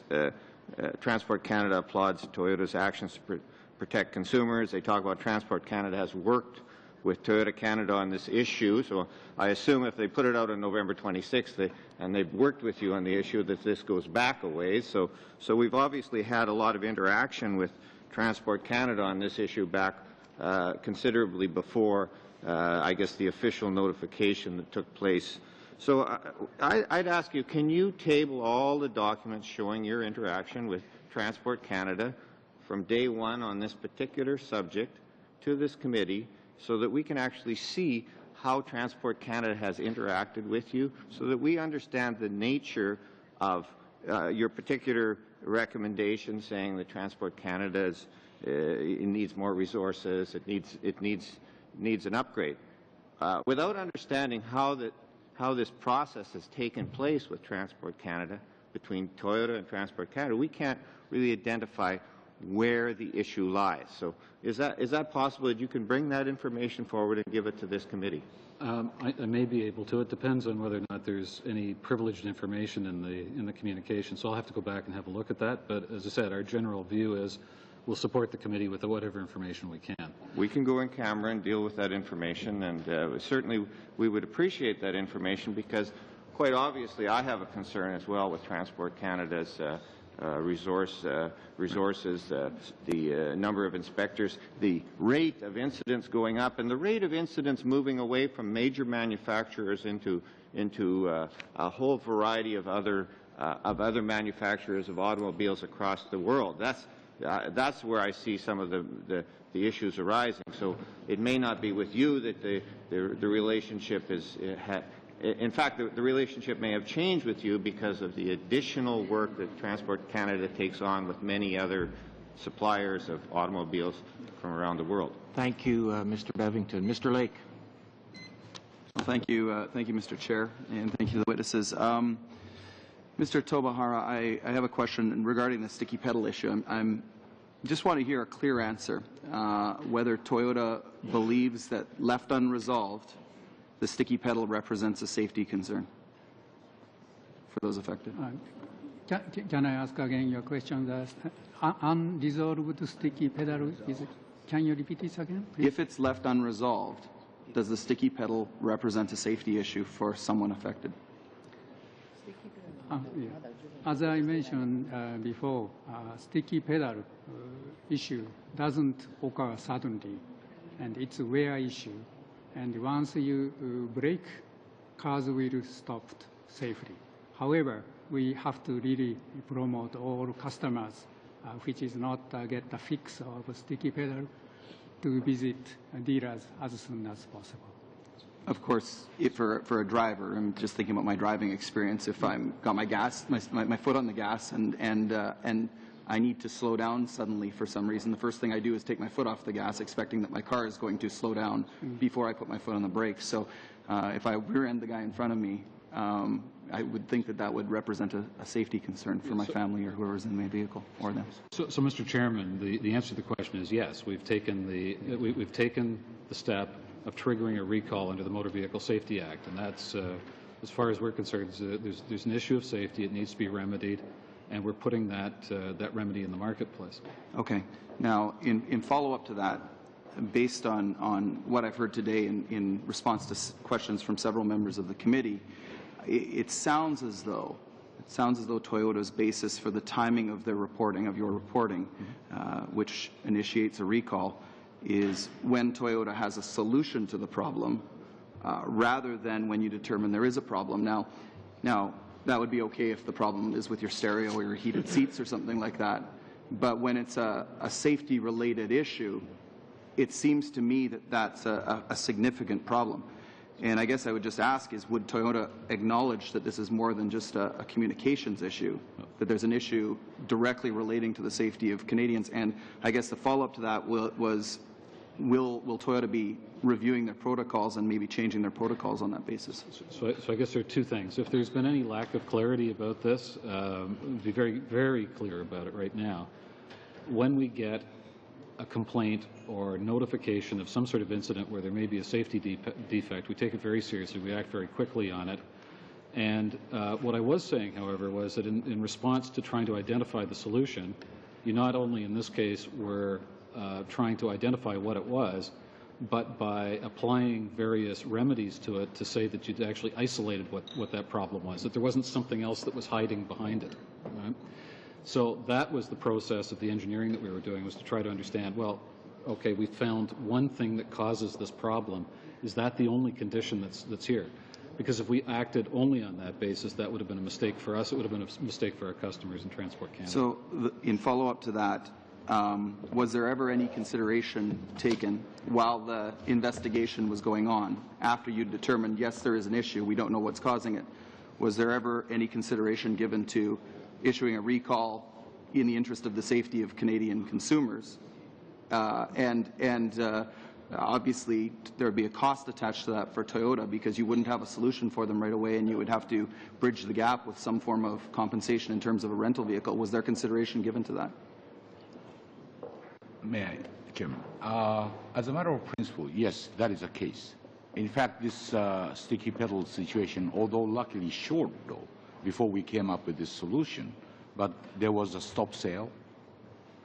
Therefore, back then, when we announced recall, we didn't have any confirmed solution yet.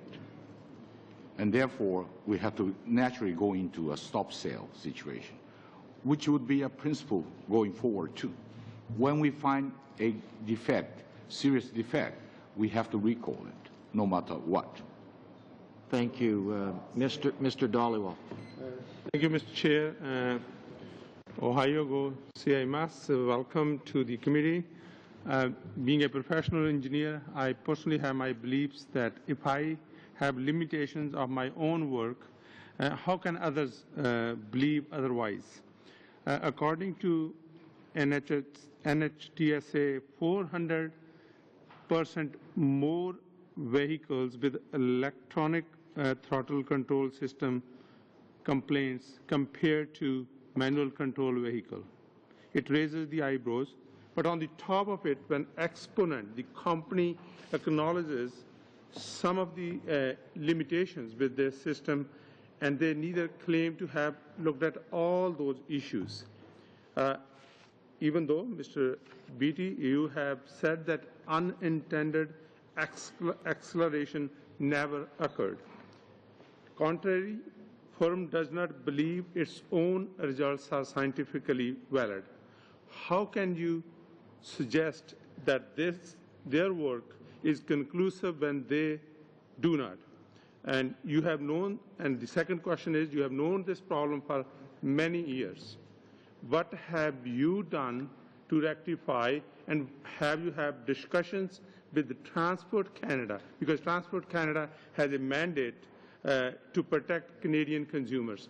And what have they done, and how are they satisfied that this problem does not exist anymore? Okay, Mr. Chairman, it's important to separate U.S. and Canadian data when we're busy talking about what has appeared in which set of data. It's also important to understand that when you have an increase in certain reports of incidents, that it may not be just one vehicle component that changed at that date, that there were other vehicle components that also changed. So what I was saying earlier in terms of the NHTSA database, and to a more limited degree with the Transport Canada database, is that there are many things, separate, distinct conditions that are being reported in as acceleration issues, some of which don't actually produce acceleration. So for example, through much of that period, you were getting complaints about vehicle hesitation, but it's recorded as an acceleration-related issue, right? And it's not about recording. It's all about is on the company that is responsible for the design. Mm-hmm. They do not believe, or they are not conclusive in their deliberations that they are satisfied 100%. They believe there are limitations, but contrary to that, you are saying that there is no unintended acceleration. That's where I want an answer from you. No, that's not what I've said at all. What I've said is that there are, in fact, cases of confirmed unintended acceleration, no matter whose database you go to, and those exist across the industry for things like cable binding in vehicles, right? So mechanical systems inherently show wear and tear and will give rise to those sorts of conditions. But it's very important when you look at that data, because vehicle technology rolls out in phases, what gets reported into the database by way of a complaint, you have to parse the data in order to understand what are the specific systems in the vehicle that may be contributing to something like vehicle hesitation, as opposed to, as we would think about it with unintended acceleration, a vehicle runaway. Those conditions are different. They have different engineering causes. What I said was, in respect of the 17 cases here in Canada that Transport Canada spoke to the committee about last week, the ones leading up to the period immediately before recall, there was one specific case where you would have that type of condition that you would refer to as sustained unintended acceleration, and it was with one of those vehicles that had mechanical throttle assembly. Merci, Monsieur le Président. Puis je vais revenir sur ce que vous dites, Monsieur Bété, parce que Thank you. I'd like to come back to what you were saying, because yes, there were 17 cases reported to Transport Canada, but there were complaints filed directly with Toyota Canada.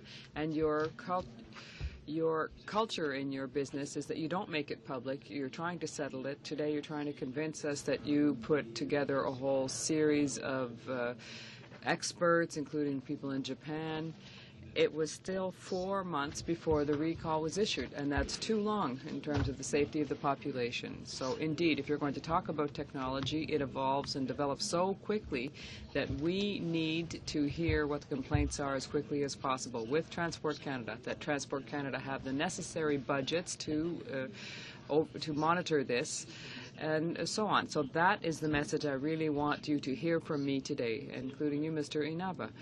So I understand that you have to have an independent association or entity in Canada, but if ever this happens again, it must not take 4 months for the recall to be issued.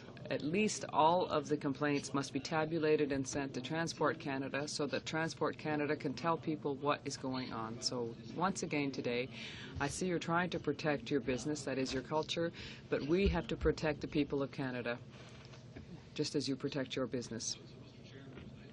I think the only issue is that if the members of the committee and the Parliament of Canada would like verified complaints to go to Transport Canada, I think that's legitimately something that the committee might want to take up and recommend by way of amendment to the legislation. Our practices are consistent with those across the industry. We have never refused any information to Transport Canada. If they ask us for anything, we give it to them. And I have no objection to providing any more information that the committee and the Parliament would like us to provide. Sauf que, M. Bété, dans les recommandations. Except, Mr. Beatty, in the recommendations that you are making, you do not mention as a recommendation that all complaints should be directed to Transport Canada. So, once again, thank you. We'll play our role as legislators, and the committee will take your recommendations into account. But that's not what you're doing now, and that's all I can. Thank you, Mr. Chair, and thank you, witnesses, for coming here today. I'm wondering, first of all, obviously this is a very serious issue and something that we have to take very serious as legislators, but when was the first worldwide complaint on sudden unintended acceleration with this kind of pedal technology? The worldwide first complaint in the United States, Japan, elsewhere in the world in relation to this kind of technology? The sticky gas pedal. Yeah, I'm sorry. I just wanted to be clear about that because it doesn't give rise to sudden unintended acceleration. The first cases related to this, technologically related to this recall, arose in Europe on right-hand drive vehicles. And when was that? This was about a year ago. So in 2009, at the beginning of the year? That's about the right time frame. I'd have to refresh my memory on the specific details. Would you be able to provide that to the chair, please? Sure. And how many complaints were there in relation to this technology at that time? Well, again, I can refresh my memory and provide that information to the chair. To the clerk, please. Yeah. Great. There was an article that was put out by CTS January 29, 2010 from their head office, I think in Elkhart, Indiana, and I'd just like to read that part of that article because they comment on the accelerator pedal. CTS stated, and I quote, that since the problem of sudden unintended acceleration has been reported to have existed in some Lexus vehicles and Toyota vehicles going back to 1999 when CTS did not even make this product for any customers, CTS believes that the rare slow return pedal phenomena which may occur in extreme environmental conditions should absolutely not be linked with any sudden unintended acceleration incidents, end quote. And since that time, does it now indicate that CTS is actually involved in these sticky pedals, or is it a different issue, the sudden unintended acceleration with the sticky pedal issue? So as I've been trying to say, sudden unintended acceleration is a different condition from that sticky pedal. A sticky pedal is one that's slow to return to idle. And again, going back to 1999, cars of that vintage would have had mechanical throttle assemblies which were subject to seizing. Okay, Mr. Beatty, general technology. If I may, I'm sorry, I've got a limited amount of time. I just, two things. The first is, why did you wait so long to notify Toyota owners? First of all, that is my question. 4 months is far too long, especially when you knew about it. I think there's no question that Toyota waited too long to inform them based upon your network in the United States and elsewhere around the world. Certainly, I would like a real answer to that question. And secondly, in your recommendations themselves, you indicate 4 particular recommendations, none of which really deal with the issue of the sticky gas pedal. You're trying to, in my mind, cast blame on Transport Canada for their resources, which they indicate clearly they have enough resources, and that's an issue of perception that you say, additional level of confidence, so Canadians can have more confidence, more perception of safety. This is about reality and about people's lives on a daily basis using your products that aren't safe. And I'd like to know why it took so long to notify owners and the regulator in this case that there was an issue of safety when clearly all of us around this table recognize that there is an issue of safety that has been there for some time on this technology. Why? Right. To the contrary, Mr. Chairman, I would say that Toyota moves faster in Canada to deal with recall issues in general. 4 months is not fast enough. Than other members of the industry, and you might want to expand your investigation to look at the recall history and practices of other companies so that you can benchmark our performance. But as I said before, from the standpoint of not only the triggering of the investigation, but the subsequent repair and remedy of vehicles, we have moved very, very rapidly. If the issue specific to this relates that even at the very early stages before we understand whether we have a problem, there should be a dialogue with Transport Canada, as I've already said to Monsieur Laframboise, we're happy to entertain some improvement in the way that communication takes place. Thank you. Thank you. Thank you. Mr. Volte, 2 minutes. Mr. Chairman, we've just been given a little bit of a demonstration of somebody passing the buck. I'm absolutely flabbergasted by the responses given by Mr. Beattie and by the questions addressed by the government side. So the government has now decided that Toyota is actually the problem. And in fact, when I read a recall letter that's not a recall letter because it doesn't have the word recall, it's called a Voluntary Safety Improvement Campaign that talks about when the improvement becomes available, and by the way, it's not available yet. We don't know what's wrong with the vehicles, but when we find out, we'll call you. That's the letter. And Mr. Beattie says the government never asked us for any information, so we're not obliged to give it. And the government says, well, you guys are at fault. You should have given us information because we needed it in order to provide safety and security. My head is now spinning because I'm looking at this recall letter, and it says the problem of the sticky pedal is not due to a vehicle defect. Yet I asked Mr. Inaba and I asked Mr. Tomihara, and in fact all of them, is there a corporate definition for safety-related defect? Clearly there must be, but they haven't given me an answer. And the government hasn't asked for an answer. It hasn't asked for information. Toyota hasn't felt obliged to give information. And here we are today still talking about vehicles that the government side says are unsafe to be on the road. But they're not the engineers. Mr. Beattie's not an engineer. So, Mr. Chairman, what's clear from this is that Toyota would like us to amend the Motor Vehicle Safety Act to prescribe that the government ask for specific information on a worldwide basis, because all those class action suits are taking place on vehicles that Mr. Inaba, Mr. Beattie, and others have said are actually engineered in Japan. They are centrally engineered and designed.